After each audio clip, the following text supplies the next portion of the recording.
Sebelum menonton, jangan lupa like, subscribe, dan tekan tombol lonceng. Selamat menyaksikan.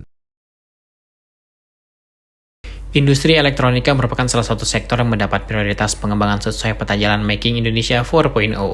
Guna meningkatkan daya saing industri elektronika di tanah air, diperlukan langkah strategis dalam upaya memacu kemampuan produksi komponen yang bernilai tambah tinggi. Menperin mengemukakan, perang dagang Amerika Serikat dan Cina hingga terjadinya pandemi COVID-19 memberikan dampak besar pada rantai pasokan chip untuk memenuhi berbagai kebutuhan produksi seperti otomotif, barang elektronik, dan perangkat telekomunikasi. Oleh karena itu, strategi pembangunan industri semikonduktor perlu dilakukan dengan berbagai opsi. Sebab pengembangan sektor tersebut membutuhkan waktu dengan jumlah investasi yang cukup besar. Bahkan juga dibutuhkan tenaga kerja dengan keahlian tinggi dan proses manufaktur dengan kualitas kontrol yang ketat. Menurutnya, penerbitan Undang-Undang Nomor 11 Tahun 2020 tentang Cipta Kerja mampu memberikan peluang kemudahan berbisnis, termasuk untuk pengembangan industri semikonduktor dalam memproduksi chip di dalam negeri. Hal ini sesuai dengan implementasi peta jalan Making Indonesia 4.0 yang salah satu tujuannya adalah untuk penguatan dan pendalaman industri manufaktur di dalam negeri, termasuk di sektor industri elektronika. Saya memandang bahwa membangun industri semikonduktor merupakan salah satu langkah strategis dan vital untuk mendukung arah pembangunan industri sebagaimana yang saya sebutkan di awal tadi.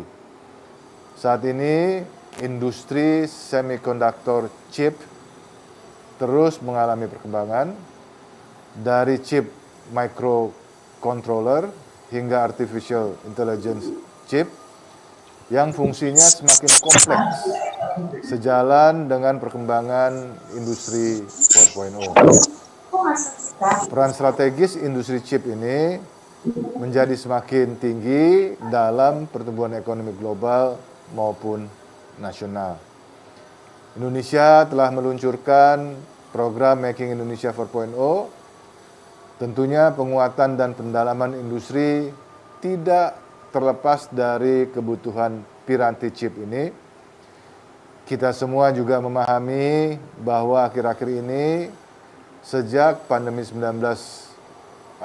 COVID-19 muncul, serta adanya tensi politik perang dagang antara Amerika dan Cina, ini berdampak pada rantai pasokan chip.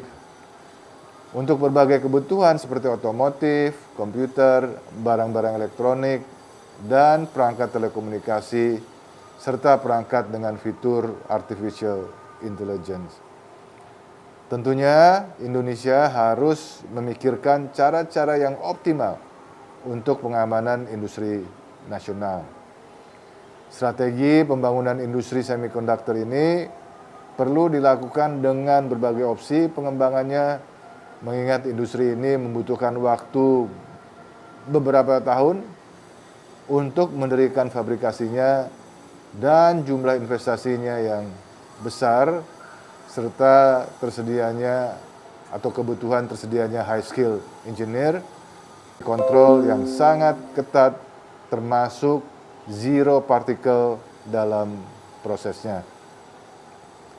Tantangan ini memberikan peluang baru sebetulnya bagi industri dan startup investor di Indonesia untuk melakukan kontrak manufacturing chip yang sedang tumbuh di berbagai negara, terutama Amerika, Jepang, Cina, Taiwan, Korea Selatan, dan beberapa negara Eropa.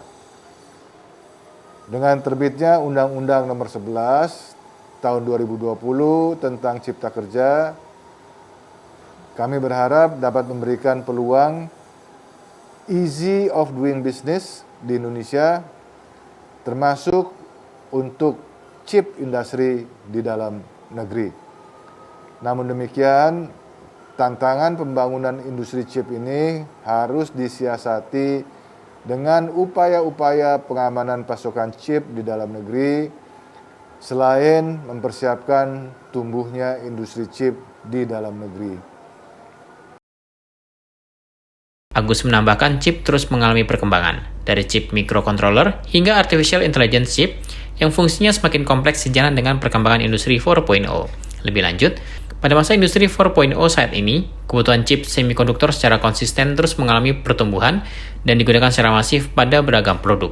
Oleh karenanya, perlu didorong agar secara bertahap, chip semikonduktor dapat diproduksi di dalam negeri yang sejalan dengan target pemerintah melalui program substitusi impor. Agus mengemukakan, sebagai salah satu negara G20 dengan jumlah penduduk besar, menjadikan keberadaan industri semikonduktor di Indonesia merupakan hal yang strategis.